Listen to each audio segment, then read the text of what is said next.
pelajaran kita kembali ya. Ibu tanya kembali tentang daur hidup makhluk hidup. Ya, daur hidup makhluk hidup itu dari hewan ada, dari tumbuhan ada.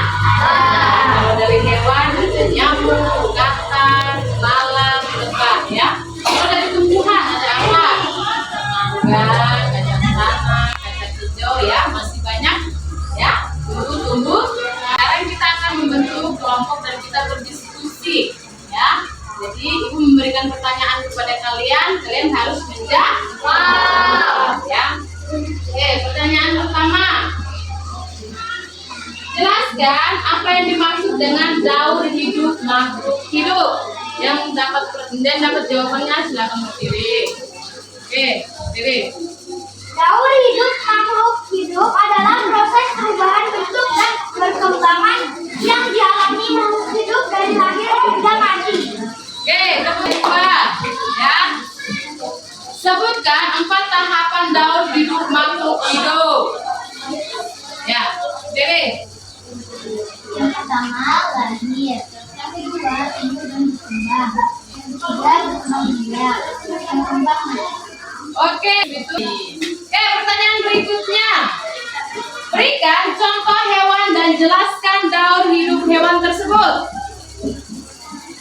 Daur hidup kupu-kupu, yang pertama telur, yang kedua ular, yang ketiga pupa, dan yang keempat kupu-kupu dewasa. Oke, telur. Habis itu?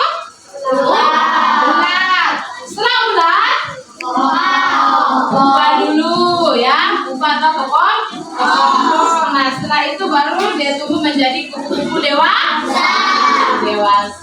Oke, pertanyaan berikutnya. Berikan contoh tumbuhan dan jelaskan daur hidup tumbuhan tersebut. Oke, berdiri. Daur hidup mangga, yang pertama biji, kedua ketambah, ketiga tanaman muda, keempat tanaman dewasa, dan kelima menghasilkan buah dan biji. Oke, dimulai dari apa? Biji. Setelah biji? Kecambah. Setelah kecambah apa? Tanaman muda, Tanaman muda. Setelah tanaman muda? tanaman dewasa. Tanaman dewasa yang bisa kita makan.